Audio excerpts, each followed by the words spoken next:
Hello, everyone, and welcome to this webinar with us at Developers Bay. And today we have Sara Davidsson who will talk about So You Think You Are a Scrum Master. And we are very pleased to have you here. So I will now leave the word over to you. Thank All you. right. Thank you. Hello, everyone. Now we're going to go into some Scrum Master stuff.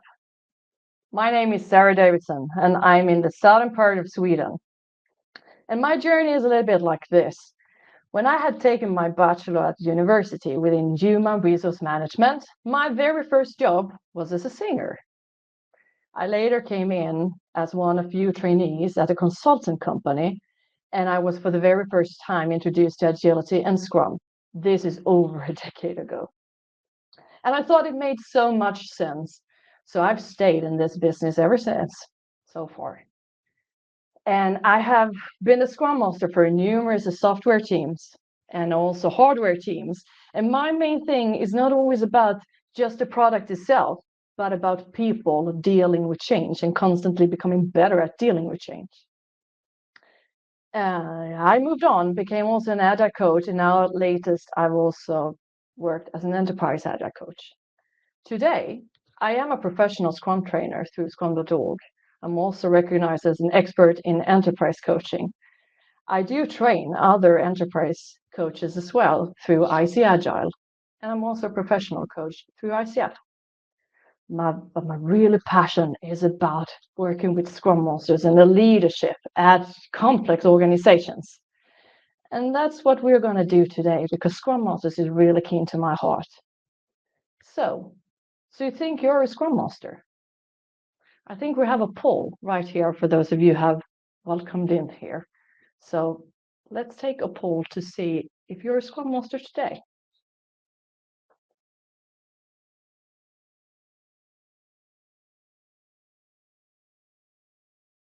I'm giving that to Maria.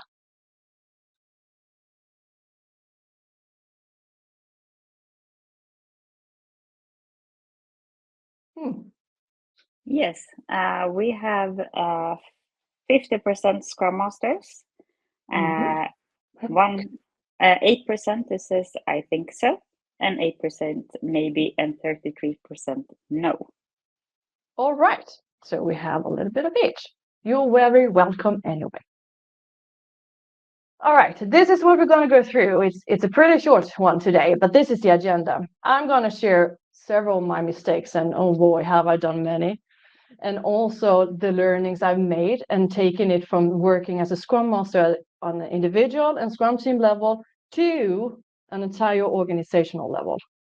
I'm going to share 3 challenging situations and what to do and what it differs when you might start and you are doing those misunderstandings and what it looks like when you're actually operating on all the spectra of an organization. I'm going to give at least 5 takeaways, and then we're going to end with a Q&A after about 30, 35 minutes, I estimate. But hey, one can always be wrong, right? And if you need to leave at a certain time, that's absolutely okay. And you're always free to just connect with me and put the questions anyway in one way or another, or contact Maria at Developers Bay and we will work it out. Are you ready? Yeah, it seems like you are. So I was just a Scrum Master. I was living in a lonely world, but I took the midnight train and went everywhere. These are some of my mistakes and learnings I did. So I was entering there into my very first Scrum team. And I was new and I was going to learn about Scrum Master's thing. And I read the Scrum guide.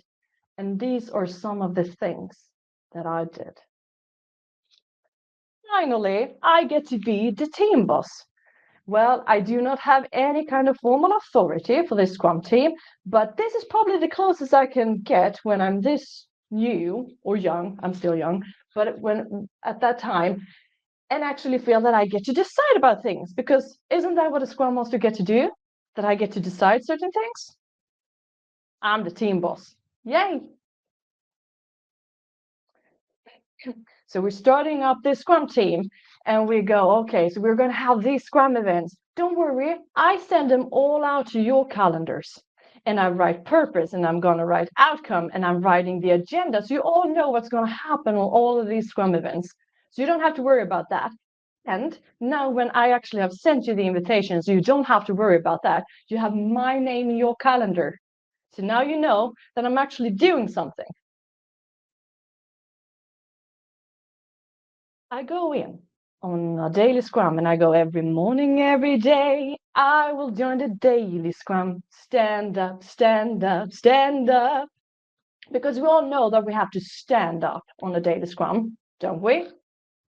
Try doing the plank stand for the record. But I went in there and I said, hang on, before we start, let me just share the screen and I'm going to bring Jira up and then I'm going to move the tickets for you because you probably can't do that. So I do that. And now you all see that I actually play a difference.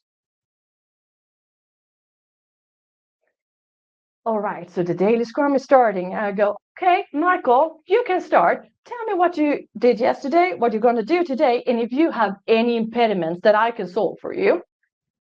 All right, so you just told me you worked yesterday. You're going to work today, and you have no impediments for me. Okay, well, that basically means I was a superhero. Okay, John, now it's your turn to speak. Tell me that you actually were an adult, or professional, and that you worked.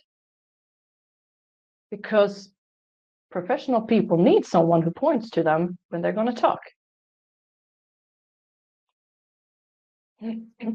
I was sitting on the sprint retrospectives and I thought, oh, now you really have good discussions. Let me just write this down for you. Any kind of changes or improvements that we're going to put into the sprint backlog for the next sprint, I write it down and I put it in a central system so we all have that transparent to ourselves that you actually talk. You keep going. I write it for you because no one else in the Scrum team can write anything down. I fix.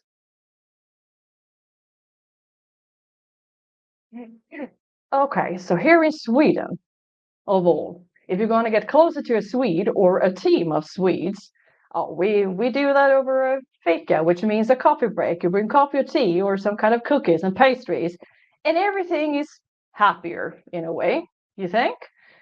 So I do that. I do that all the time. So people actually expect me because I'm the only one who actually can arrange fikas. So that becoming expectations that I bring that for the retrospective because then it's a bit more cozy. Sarah, the Scrum Police.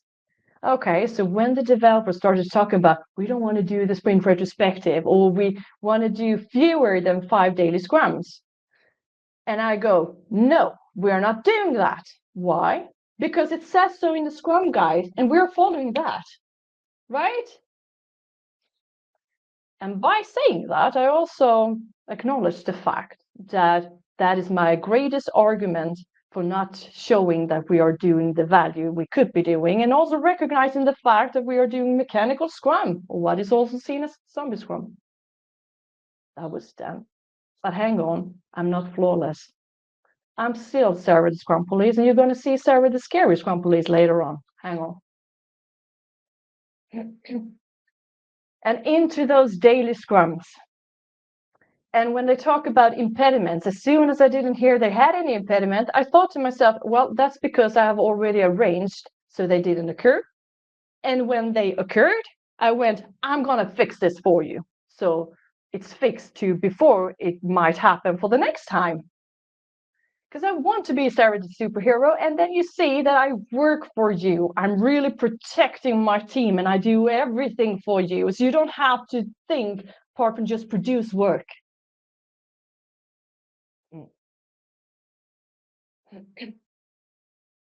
When are you not a Scrum Master? When it's only a title and after a 2-day course thinking that's it, your Scrum team is already functioning anyway, right? I think there is a poll here to be taken as well. Have you ever done those mistakes or something similar or seen someone else doing these misunderstandings of being a Scrum Master?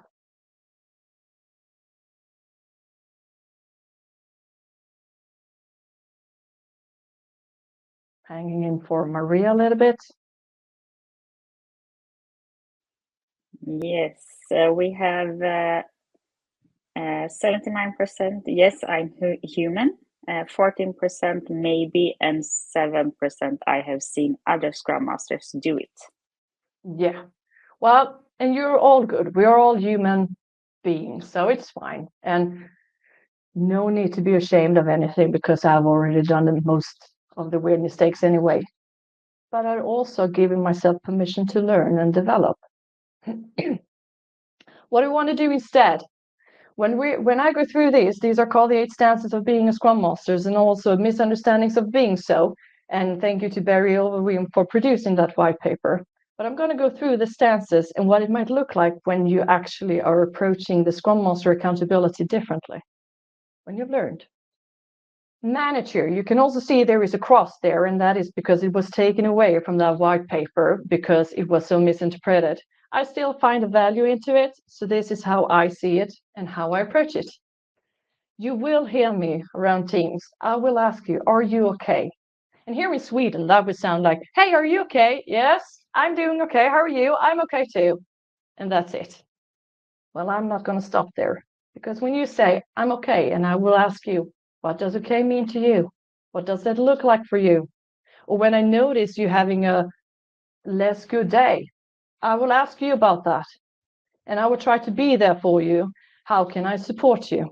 How can I make your day a little bit better?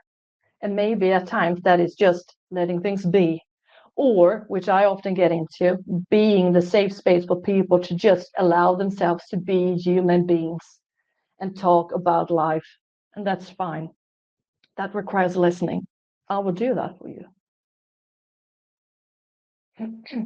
You are a facilitator, and as stated in the Scrum Guide, you facilitate as needed or requested.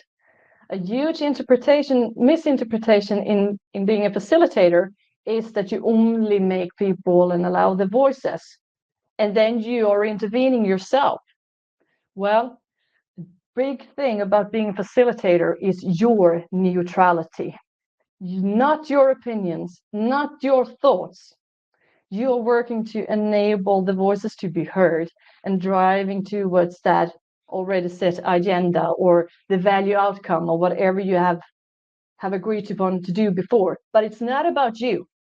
And this can look like this when you work your way through at a sprint retrospective. You might facilitate that at times, or you hopefully try to work the entire Scrum team to work their way to do that. In a slightly different way. But when you do, you might facilitate and you bring the voices forward, and then you notice yourself, oh, but I have an idea, I have an observation. Well, what we can do then is partnering and showcasing how we are shifting between different approaches to enable the Scrum team. It might sound like this. As we're going through here, I am facilitating this session today, or a Scrum event. But I think I have observations that might be beneficial or supportive for us to get through. Would you like me to share them? Most likely, the rest of the Scrum team are going to say, yeah, we would like to hear it. And then you can make a point of, okay, so I'm going out of my facilitation right now with my neutrality, and I bring my observations. And then you can make a point of, I'm going back to facilitation again. A skill. You are a teacher. If you want to be a Scrum Master, it means you gotta have to try and master Scrum. If that is achievable, who knows?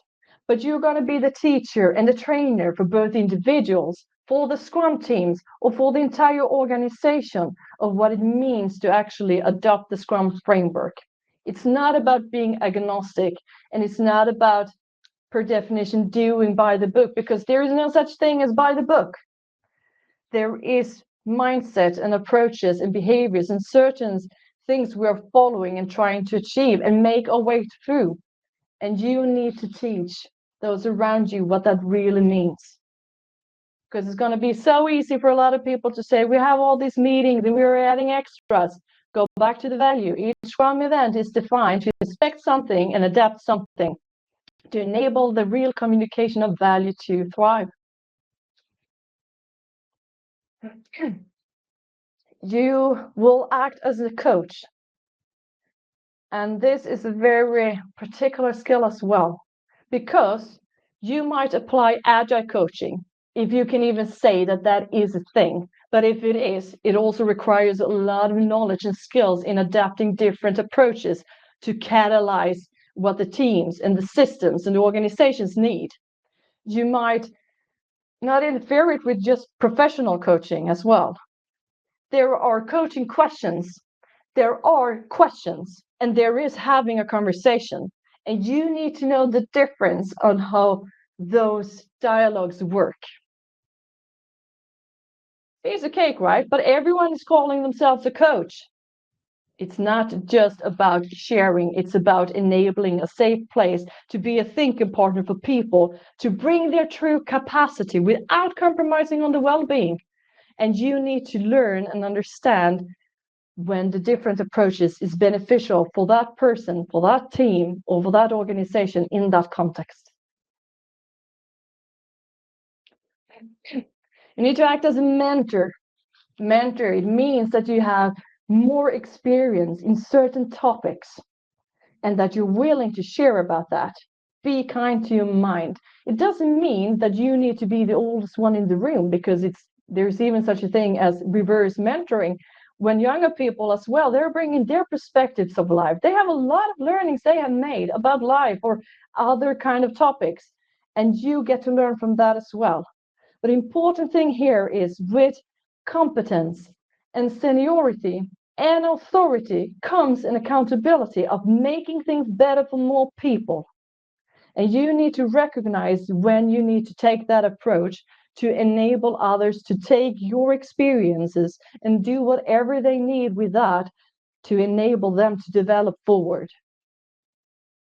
If not to say the least, to nurture the evolution of growth of culture in organizations. Is that really accountability of Scrum Masters? You are a leader who serves, right? Impediment remover. This one is often misinterpreted as well. And I'm going to take an example of how it differs from when I started until several years later. And when I started as a Scrum Master, this happened. A manager approached one of the developers in the Scrum team when I wasn't there. And I got to know that he had assigned some new kind of things for that to work on, which was not included into working with our sprint goal. And I thought like, this is my mission. I take this. And I go to the manager and I knock on his door and say, you, me, we're going to talk now. And I say, you are not interfering with our Scrum team. You're disturbing our sprint and our rhythm and the heartbeat. And then we have our sprint goal. And I was giving all my arguments. And he was backing off and he said, okay, I'm not going to do that again. I take it back. And I thought I did a really good job because I was protecting the team and I was removing the impediment. Several years later, because this happens all the time, I took another approach. This time I took it back to the Scrum team and asked, okay, what is going on here? What makes you choose that kind of work instead of the things that you as a Scrum team have talked about? How are you going to approach this situation? And in that case, that person said, okay, well, because the rest of the Scrum team hold that person accountable, the developer, and you need to solve this. And he prepared how he was going to go into the manager because he felt a bit afraid because that's an authority position. And off he went anyway. And he came back and said, it's all solved now, so we can keep working on sprint goal. This won't happen again. And did I do anything? I only raised questions, but I didn't act on the behalf of the Scrum team. I enabled the team instead, and there's a huge difference. Do not interfere with the Scrum team if it's going to compromise on their chance of learning and growing as a Scrum team. Sometimes actively doing nothing or highlighting and make certain questions transparent is way more important. Almost all the time, to be fair. So you do not need to remove impediments per definition. You act as a change agent. People are going to look to you, how you operate when dealing with change. It means that you need to cooperate with life. It means that you need to become better at dealing with change yourself. The Scrum team is going to look to you, not only on your agile mindset, because they have no idea what you think, but your agile mindset and what kind of vocabulary you use, how you define the emotions you get by your thoughts will guide you into how you choose to act. How you act will land differently and create different impacts on people, and people will try to define you. But it's not over there, because it's how you choose to show up to the impact you create in that environment that will define the entire systems. That might look like this, like a leader who truly serves. Sometimes we need to be the leader to say, I'm sorry, I made a mistake. I don't know this yet. Growth mindset. I'm learning. I'm trying to be a human being. Allow me to be human too. A leader who serves. There is an X here too, because that was taken away from the white paper as well, because this is fundamental into being a Scrum Master. You're not the leader who serves by bringing coffee all the time. Maybe if that is needed for one particular because you have a deadline. But this is about serving for a better purpose, making things better for more people, to increase business impact so you can deliver value incrementally and iteratively. Be a leader who serves. When are you a Scrum Master? When you master Scrum and you go way and beyond. It's not about we're going to implement Scrum and we're going to do that perfect. That is your starting point. You're bringing the Scrum framework in because you're probably operating with complexity and you want to make that transparent, and people are not always going to like that. But it's about constantly becoming better at dealing with change in a VUCA world. The entire misunderstandings and stances of being a Scrum Master, done by Barry Overwin. Feel free to Google that up if you haven't read it yet. 3 challenging situations and what to do about them. Okay, so developers questions the Scrum events. Like that ever happens? Are we really going to have the daily 5 times? Are we really going to have the sprint retrospective? Does it really need to be this long and so forth? Before, I would say, yep, and I would just decide, okay, this is what it's going to be. And it's in your calendar, so you need to do it. And I can fix fika, so it becomes a little bit more pleasant.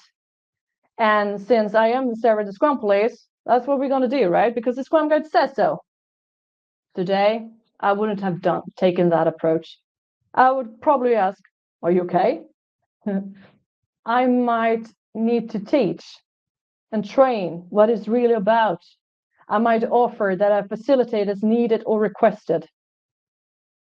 Just for examples. The Scrum events exceeds the time box. Oh, like that ever happens too, right? Taking longer than 50 minutes on the daily Scrum. Well, I would probably say I can take your notes. I can point who's going to talk. It's going to go faster, and I can prevent you from happening before. I just say 2 minutes in advance. There are only 2 minutes left. I wouldn't do that today. I would offer, might facilitate until it's actually worked. And remember, the daily Scrum, this is not about you. You need to ensure that the developers have it and that they're inspecting the progress for the next upcoming 24 hours towards the sprint goal, and that they make the adaptations needed in the sprint backlog. You might need to teach. You might be the change agent. You might need to coach. Well, it kind of depends, as a lot of us coaches says. It depends. You need to see the context. You need to be aware, make observations, ask out of interest. A third part, Scrum team member, do you not want to be coached? Well, before, early in my career, why would you want to do that? I even thought I knew what coaching was at the time. I didn't. But why would you want that? Let me bring fika. And I write the notes. You basically just have to show up. But not today. If someone doesn't want to be coached, we do not coach. Maybe they don't want to be coached by you, and that's okay. Maybe you can introduce someone else. Maybe that is not the conversations needed at the time. Maybe you need to be the mentor. Maybe it's someone who needs to increase their competence within Scrum Mastery or whatever it could be. You need to adapt, but you need to be present and try to meet people where they are or where they're about to go, but do not force yourself upon what anyone else needs. That's time. And be patient. It's not about you as a Scrum Master. That is super important. It is not about you. That's why this accountability isn't for everyone. 5 takeaways I want to give you, and these are of my particular interest that I've encountered so many times by now, and I still take the stance for it. And here is why. The first, ceremonies. Let me just state this clear. There is no ceremonies within the Scrum framework. It has never been stated in the Scrum Guide. We do not refer to any Scrum event as ceremonies. Why is that? Ceremonies means rituals of some kind, and we do not do that. We are not doing some kind of wedding. It's not a funeral or anything. This is Scrum Events where we need to meet the Scrum team and work with them to enable their way of doing this as valuable as fits to them, which means it can look differently from one Scrum team to another Scrum team, and it's okay. There is no such thing as ceremonies. That is just a sign of the fact that we are not really aware of how we're working with the culture, because the vocabulary matters. A year back or so, I also encountered, to this day, someone mentioned we're doing grooming, and we are certainly not. We are working with backlog refinement. We do not want to take any kind of grooming into that. We are doing backlog refinement continuously. Resources about people. We need one resource in here. We need to put a resource in there. No, you don't. You need human beings trying to be humans. We are talking about human as with all that means, with all the thoughts and emotions and feelings and beings and actions and history. We want to work with people with resources, perhaps, with competences, with abilities and chances. But not resources. We talk about people, or not about people, but with people. Agile methodology. This one is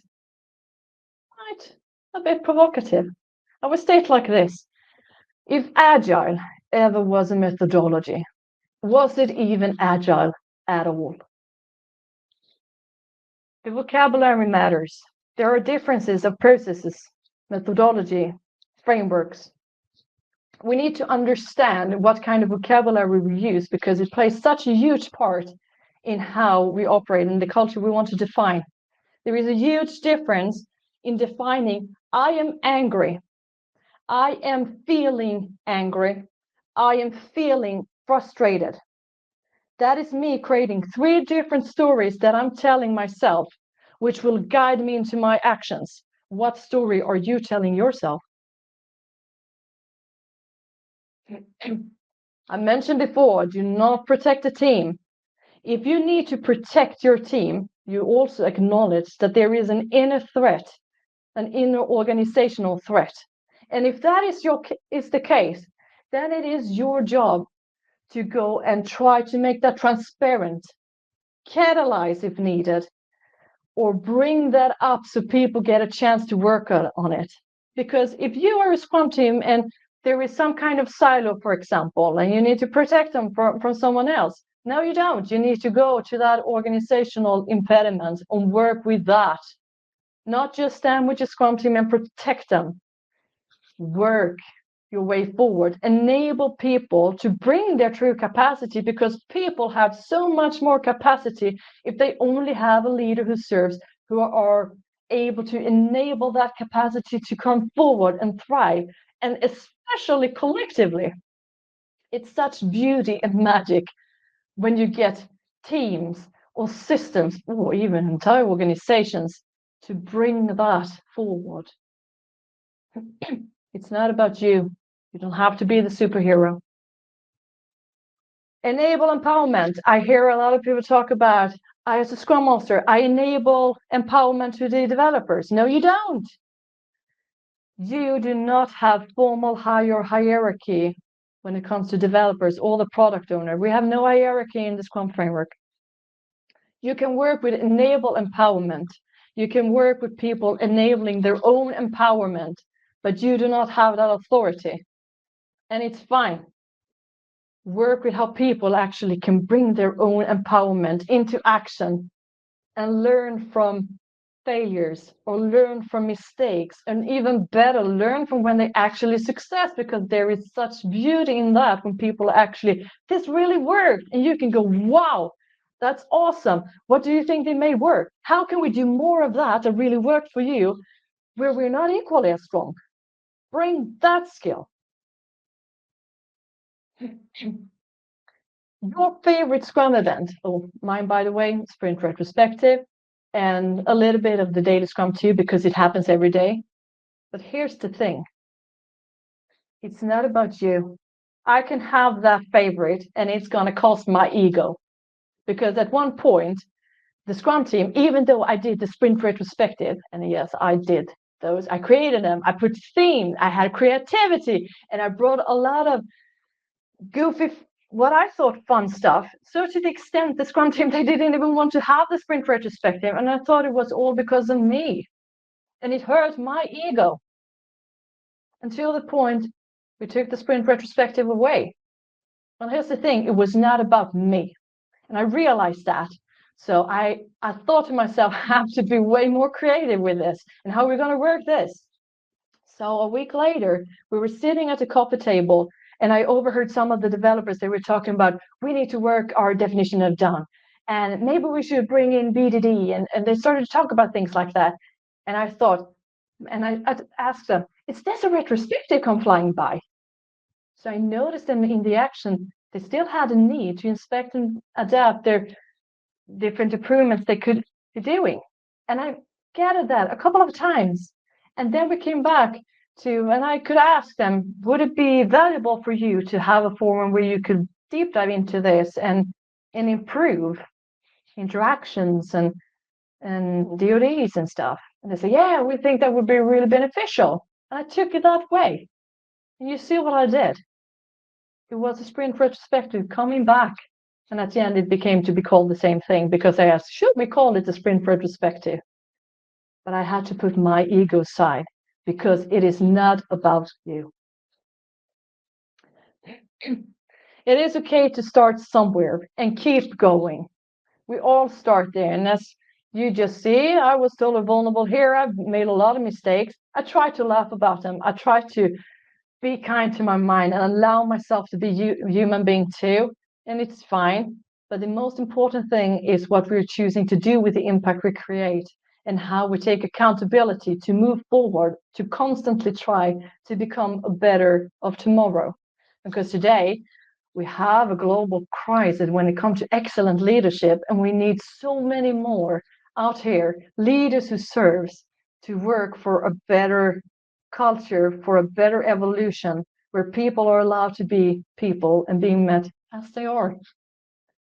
Sometimes you need to go inside the box to be able to go outside the box, and it's okay.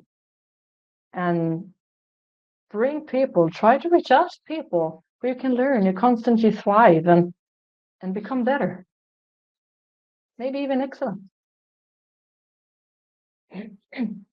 And here is at the point, if there are any kind of questions. Hi, Sarah. Yes, there is. And I think that I can just read them out to you and you answer as we go. Yeah? All right. First one, in some contexts, some managers are asking Scrum Masters to suggest improvements for the team and implement them. Is this one of the responsibilities of a Scrum Master? I wonder immediately if that is to ask to report back to a manager. I would rather say go this way. Always take it back to the team. What kind of improvements do we need to make? And is this a question due to obliging a manager, or for what reason is the manager asking this in the first place? Maybe it is out of pure good intent that they want to support you becoming better. But you are not doing that on behalf of the Scrum team. You work with the Scrum team, say, here are these things we come up with. Can you support that? Hold managers accountable so they actually support you. And then I wonder if I answered the question, but hopefully I get a reaction to that. Yes, it is follow up, I think, in the same sender. How to show management that as Scrum Masters we're doing a good job concretely independently from the maturity of the team or the majority of the team. Yeah, that is debatable. Majority of the team, what is even that in the first place? Is it defined behaviors and stuff? You're probably doing a good job if you are able to point back and measure the value you actually deliver. That becomes the business impact. If you can showcase that you as a team are delivering that, you're probably doing something right. And I always encourage the fact also the management come and look what is actually going on a daily scrum, if that is okay for the developers, for example. And what kind of ask the manager back, what kind of things would I like to see? What kind of measurements would be valuable for you for knowing that we are actually doing good work? Hope that makes sense. Thank you. I'll take the next one. If the Scrum Master role is merely coaching and mentorship and not operative, would that justify having one Scrum Master per team? What is the difference between Scrum Master as you describe it and Agile coach? That is several questions is one, so we need to take that apart. I wouldn't say that a Scrum Master is mainly about mentoring and coaching. That are skills that you are applying as a Scrum Master. You're still there a leader who serves, and you are all accountable for continuously deliver value incrementally and iteratively.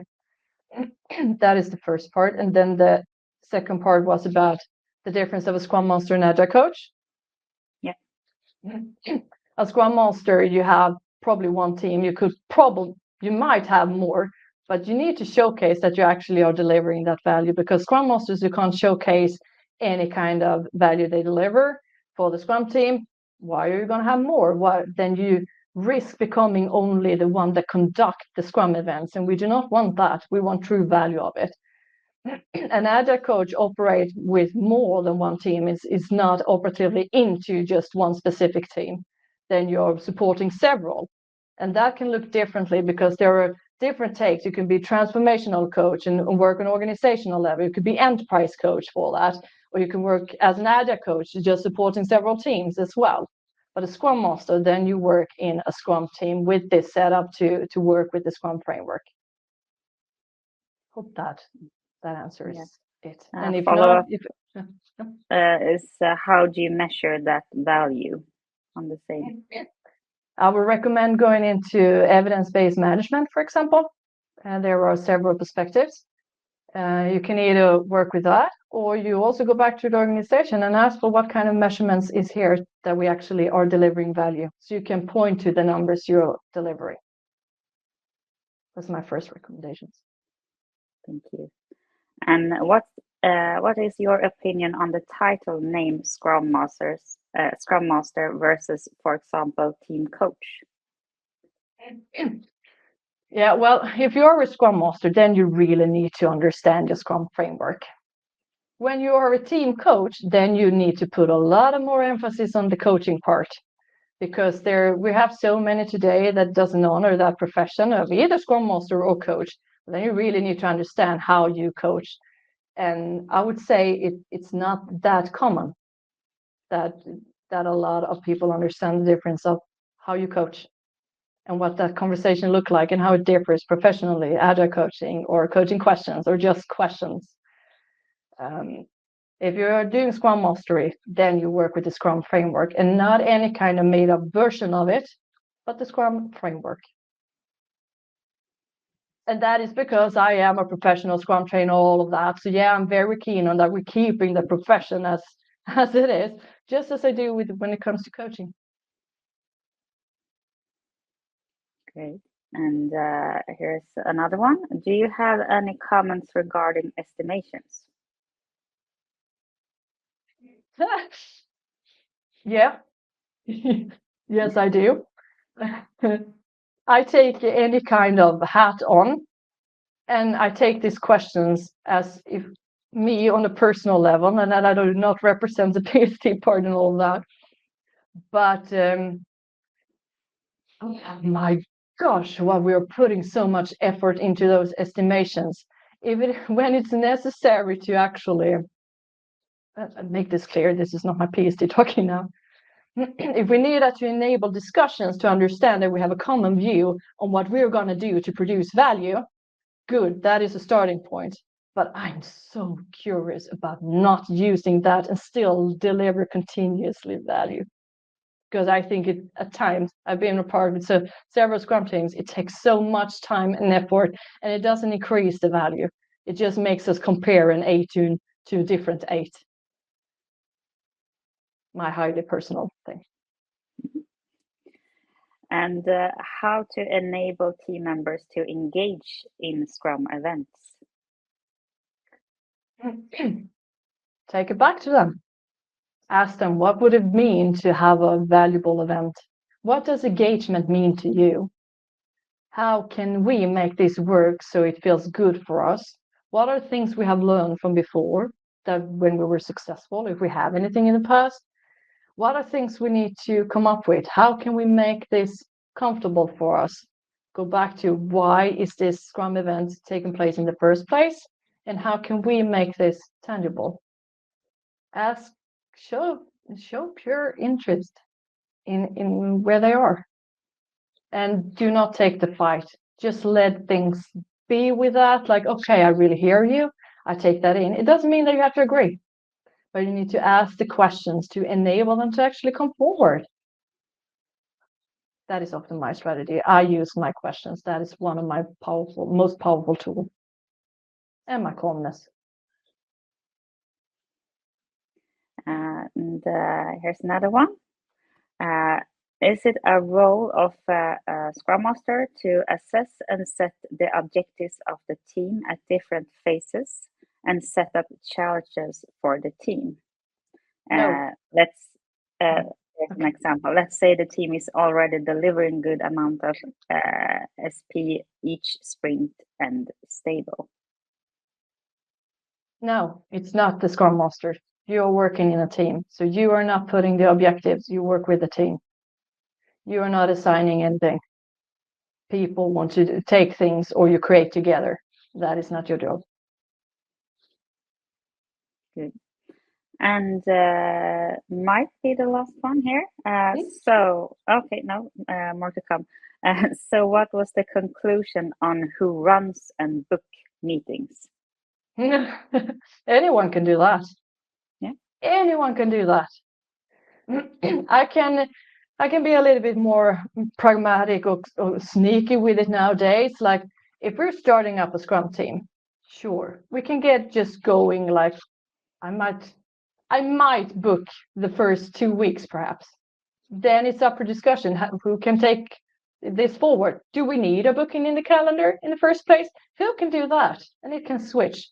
If you need it to just get going, but don't take that as your thing because they're gonna take every opportunity they can for you to be that organizing. You don't have to. You have several professional adults in this Scrum team. Work with them. To my knowledge, there is always some organizer in the Scrum teams that is not pointed to you as a Scrum Master. Find that. And here's an opinion. It's far more important to be able to break work down into smaller chunks than to work with estimation. Place your effort there instead. Yeah, absolutely. Good. And let's take a final one. How to learn to ask the right questions, Sarah? It's a lot of practice. Well, the first thing that comes to mind when you're asking the questions like that, there is not going to be one perfect question. So not hunting that perfect question because it's probably going to be several questions leading up to that one final question. Then you can just hear it like ding, ding, ding, things are happening for people, and then stay quiet and let things happen. So you need to find ways to ask your questions out of pure interest. Don't ask so much why, rather go for what. How does this work for you? What makes you feel this way? Can you explain what you mean with this? And with interest, put any kind of shame and blame away. And this requires a lot of inner work because we are all very biased and putting a lot of shame and judgment into a lot of things. We need to work that away, bring that off. People have a lot of great perspectives if you allow them. And then you keep trying and stay present, stay calm, and listen to different level and not just listen to reply, but listen to what people are actually saying in their silence. It's a skill to be practiced. Great. Thank you so much, and thank you for your sharing your experience and your expertise and your journey, both in singing and story. So Well, thank you so much for allowing me to be here. And if there are any more questions, they can probably contact you or me. yeah, So absolutely. And we will send out an email to everyone who's attending, and they will have your contact information, and the recording will be up on YouTube later. oh, even that. Well, thank you all for being here and sharing this time together tonight. I really hope you find some kind of takeaway or something you can go and approach. Now, I think we have a last poll, don't we, Maria? For those of you who Yes, are left, we do. Absolutely. Hang on. let's end with that one. Yeah.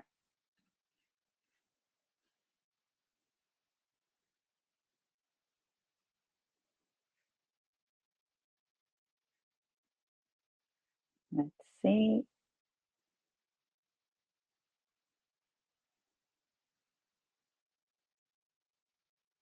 Last one's answering, yes.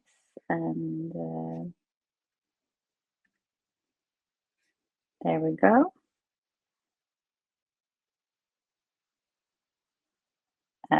11% says you got it. You got it. And 56% yes, as a true leader who serves. And 33% says we're in this together. Let's go. Yes, yes, we are. Hang in there. You're doing a great job, and we can always strive to become a little bit better than yesterday for all of us, for a better world and humanize organizations. Thank Go you you. so much for today. Thank you. Toodles. Bye, everyone.